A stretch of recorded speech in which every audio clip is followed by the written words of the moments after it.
right, so today we're going to really like dive deep. Mm-hmm. You know what I mean? Yeah. Like deep, deep, deep into the future of AI Oh, yeah. and what it could mean for all of us, for humanity. We're cracking open Professor J. Christopher Westland's paper, AI, Superintelligence, and the Future of Mankind. That's a good one. It's really fascinating analysis, of where AI could be headed and how it might just completely, you know, Reshape our world. yeah, reshape the world as we know it. What I think is so interesting about Westland's work is that he just goes for it. Yeah. He asks these big, even like unsettling questions. Yeah, he's not afraid to. He's not afraid to make you a little uncomfortable. Yeah. He really wants us to think about like the possibility of a superintelligence Yeah. and what that might mean for our place in the universe. Yeah, where do we fit in all that? Like, Oh. So let's back up a little bit. Like, start with where AI is right now. Okay, good place to start. The paper points out that AI is already like super good Uh-huh. at things like language processing Yeah, it's amazing. and image recognition. Like scary good. Like, Yeah. it can write you a poem or compose a symphony, Right. almost. Right. But then, like, ask it to solve some like tricky ethical problem. And that's It's like- it doesn't know what to do. It's like, huh? Yeah, right. And that gap between what AI is good at and what it's not is really important, I think. Yeah. It gives us like this little glimpse into how quickly Mhm. AI could just blow past us. Yeah, and just like leave us in the dust. Leave us in the dust. Yeah, I mean, it's already outperforming humans in certain tasks. Yeah, it's what They then like still can't do basic things that we just take for granted. Yeah, that's the thing that's both amazing and a little scary. It is. It really is. Westland points out this really cool example. Okay. He says that like AI error rates in image classification have just plummeted. Wow. They've dropped so much that they're now better than human performance in some cases. Oh, wow. So they're more accurate than us. Yeah, in some very specific areas. So kind of freaky. It is a little freaky. I mean, if they're already better than us at some things, what happens when they're... What happens when they're better at everything? Yeah, what happens when they just start outthinking us, like, across the board? That's the big question, right? Yeah. And that's where this idea of the gossip trap comes in. Okay, the gossip trap. Now, that sounds interesting. Tell me about that.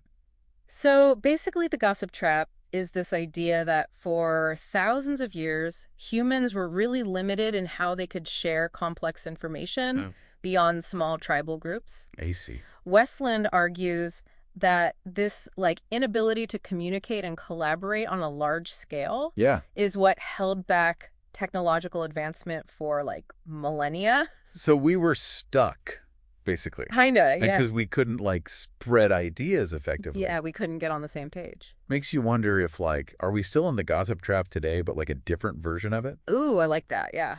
Like, think about how all the information silos and echo chambers on social media, like, They kind of limit our understanding of the world. Yeah, totally. We're all stuck in our own little bubbles. Almost like we're hindering our own progress. yeah, exactly. We're holding ourselves back. I think Westland would agree with that. Yeah. He argues that even though we've come so far, human behavior is still like deeply rooted in our tribal past. Yeah, it's like we can't escape our instincts. You know, we still form groups and cling to ideologies and fight instead of working together. And Westland even suggests, and this is pretty wild, that humans might actually be getting less intelligent. Yeah, that was a bit of a shocker. He brings up the fact that our brains have shrunk by about 10% 100%, yeah. over the last 200,000 years. You know, he admits that brain size isn't a perfect measure of intelligence. Yeah, of course. But he uses this example to challenge our assumption that we're like at the peak of evolution. It does make you think,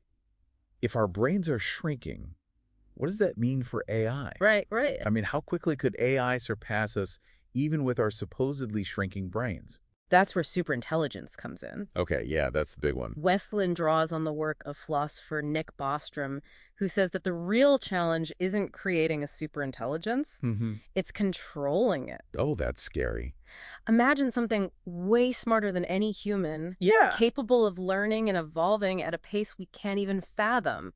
So it's like, be careful what you wish for kind of thing. Exactly. We create something super powerful and then bam, it takes over. That's the unintended consequence Bostrom is warning us about. It's giving me Terminator vibes. He uses this great story, the unfinished fable of the sparrows. Ooh, A fable. Tell me more. It's about these sparrows who decide to find an owl egg Okay. and raise an owl chick to help them with their work. Like a super smart helper. Right. Yeah. But they're so focused on the benefits Yeah. that they completely overlook the danger. Like, what could go wrong? Right. Yeah, they don't realize that once the owl is grown up, it could easily turn on them. Yikes. That's a good analogy for AI, right? Like, we get so excited about the possibilities that we forget about the risks. And Westland uses an even scarier fictional example. Oh, no. What's that? The Shoggoths from Lovecraft's Mountains of Madness. Okay, those don't sound good. They're basically this terrifying AI that ends up wiping out its creators. Not good. It's a cautionary tale Yeah. about the consequences of our actions. Especially when we're messing with forces we don't really understand. Exactly. So even with all these risks, the development of superintelligence seems like inevitable at this point. It does, doesn't it? But like, how do we even get there? What are the paths to this? Yeah, how do we actually get to superintelligence? Yeah. Well, Westland outlines a few possibilities. One is through something called recursive self-improvement. Recursive self-improvement. That sounds intense. It is. What is that? It's where AI becomes capable of constantly enhancing its own intelligence. It's like it's building a better version of itself over and over again. Yeah, like a snowball effect, but with brain power instead of snow. Whoa, and then... And then you have to consider the difference in processing speeds between biological neurons, which is us, Right. and modern microprocessors. Yeah, computers are way faster. Way faster. Imagine AI that can think millions of times faster than us. Oh, okay. So it's not even a competition at that point. It's mind-blowing. Yeah. And then there's this idea of collective intelligence. Okay, collective intelligence. What's that? So instead of AI developing in isolation, it emerges from this fusion of human and machine intelligence. So we're all connected. Like all our brains and all the computers. Working together? Yeah, like a global brain. That's wild. And then you've got the possibility of biological enhancement. So we're upgrading ourselves. Yeah, using things like gene editing. Oh, wow. To make our brains better. So instead of waiting for AI to surpass us, right, we're trying to keep up. We're trying to stay in the game. It's like an intelligence arms race. So we've covered like a ton. We have. From where AI is now to the potential for superintelligence. Yeah. And even the idea of us humans getting like less intelligent. A lot to think about. Yeah, it's clear that the future of AI is full of like amazing possibilities, but also like potential pitfalls. Yeah, it's a double-edged sword. So in the next part of our deep dive, we're going to explore what life might actually look like in a world. A post-singularity world. Yeah, a post-singularity world where superintelligence is just like a reality. It's going to be wow. Buckle up, deep divers. It's going to get even more mind-bending. Oh, yeah. Welcome back to the deep dive, everyone. So we left off talking about like the paths to superintelligence. Yeah, how we might actually get there. Exactly. And now I think it's time to really like try to wrap our heads around what life would be like in a world where superintelligence is just like a reality. So paint me a picture.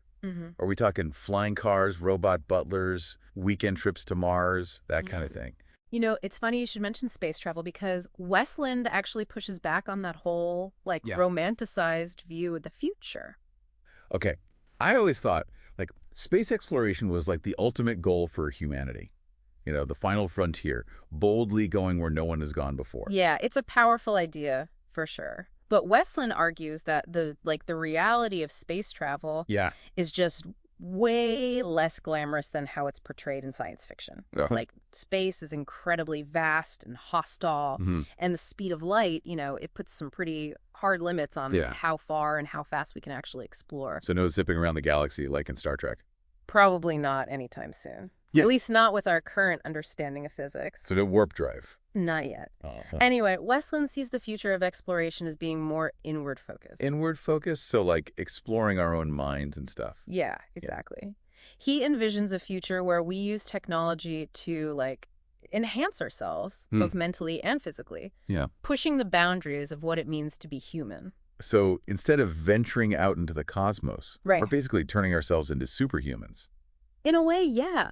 Think gene editing, 3D bioprinting, you know, advanced neural interfaces. Whoa. Tools that could let us literally reshape ourselves from the inside out. Okay, that is pretty wild.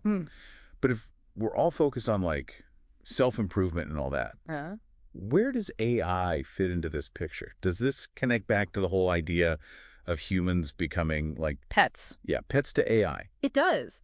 And Westland's take on the pets analogy is more nuanced than you might think. He Okay. doesn't necessarily see it as a bad thing. Really? Yeah, he suggests it could be more of a symbiotic relationship. Hmm. Like AI could handle the complex stuff, Okay. managing resources, solving global problems. And we just, like, chill. Yeah, in a way, humans would be free to pursue art, creativity, self-discovery, all that good stuff. So, like, all the existential threats are gone. Right. All the boring, mundane tasks are automated. Yeah. And we can just, like, focus on being human. And being the best humans we can be. I mean, it doesn't sound so bad, I guess. Right. But wouldn't that come at a cost, though? Like, wouldn't we lose our autonomy, our sense of purpose? Those are definitely valid concerns. And Westland doesn't shy away from them. Oh. He acknowledges that this kind of future requires us to, redefine our understanding of purpose and fulfillment. So, like, what does it even mean to be human in that kind of world? Yeah, that's the question, isn't it? Maybe in a world where survival isn't the main focus anymore, we can find meaning in other things, like pursuing knowledge, creating beauty, connecting with each other. Yeah, that's deep. It is. It's a pretty radical shift in perspective. But it's interesting to think about. Yeah. But is there any, like, evidence that this whole self-domestication thing is even possible? Well, Westland points to this really cool experiment by a Russian scientist named Dmitry Belayev. He basically bred foxes. Red foxes. Yeah, he selectively bred them for tameness. Okay. And over generations, they not only became more docile and friendly, they also developed physical traits that you see in domesticated animals.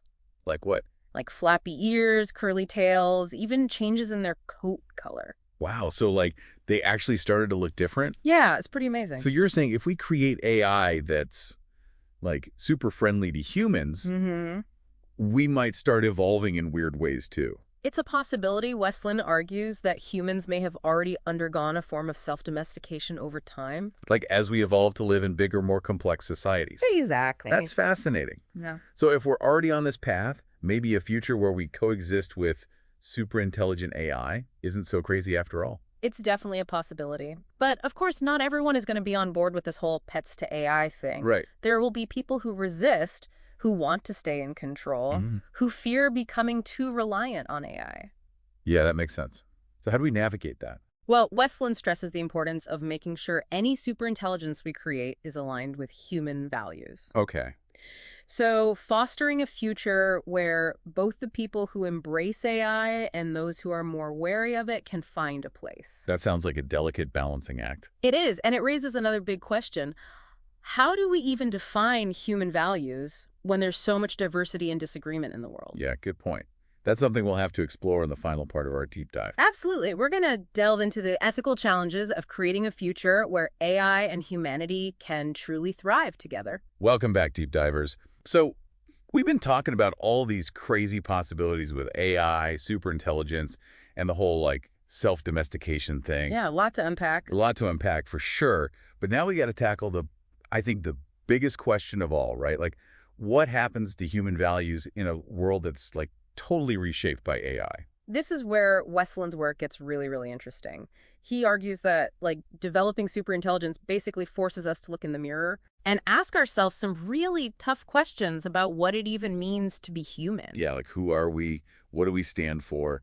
That kind of thing. Exactly. Like, what are our core values? What do we want our future to be? How do we make sure that the AI we create, actually reflects those values? Right, instead of just, like, going off and doing its own thing. Exactly. Because it could, it could develop values that are totally alien to ours. That's kind of scary.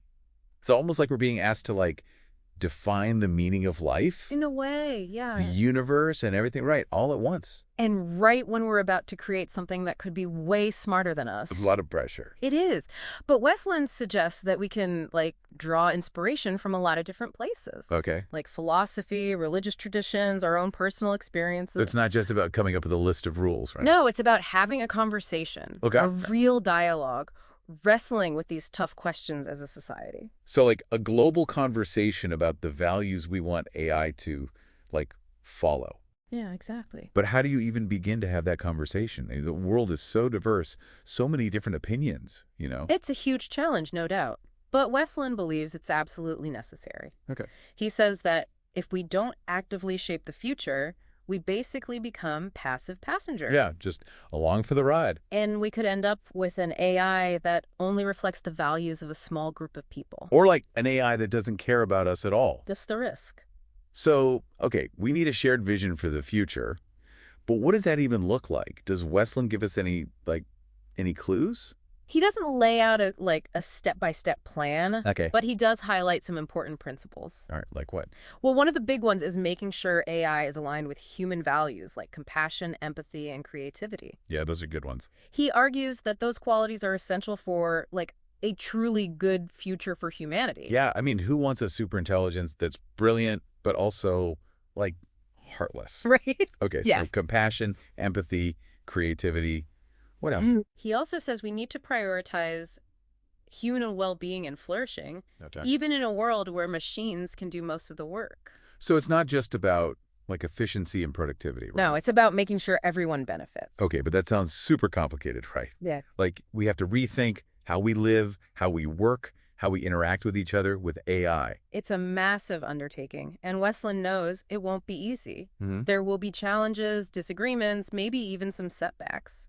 But he's still optimistic. He is. He believes we can figure it out if Yeah. we approach it with, wisdom, foresight, and a commitment to our shared humanity. It's a good message, Mm-hmm. like a bit of hope amidst all the uncertainty. Yeah. So basically, the future isn't set in stone. It's something we create, right? Exactly, through our choices and actions. Well, deep divers, that brings us to the end of our exploration of AI, superintelligence, and the future of mankind. We've covered a lot of ground, from the technical stuff to the philosophical. Yeah, we've been all over the map. But Professor Westland's given us a lot to think about, that's for sure. He really has. I mean, we've explored the potential for amazing progress, but also, some serious risks. Yeah, the stakes are high. But ultimately, we've been reminded that the future is not something that just happens to us. We have the power to shape it. We do. Yeah. It's up to us to decide what kind of world we want to create with this incredible technology. So as we wrap up, I want to leave you with a few questions to ponder. What are your hopes and fears about superintelligence? How can we make sure AI benefits everyone? What role do you see for yourself in this future? These are big questions, no doubt. Huge questions. Yeah. But they're questions that we can't afford to ignore. Absolutely. And remember, the future is not something that just happens to us. We create it. Let's create a future where AI and humanity can thrive together. Well said. Thanks for joining us on this deep dive, everyone. Until next time, keep exploring, keep questioning, and keep shaping the future.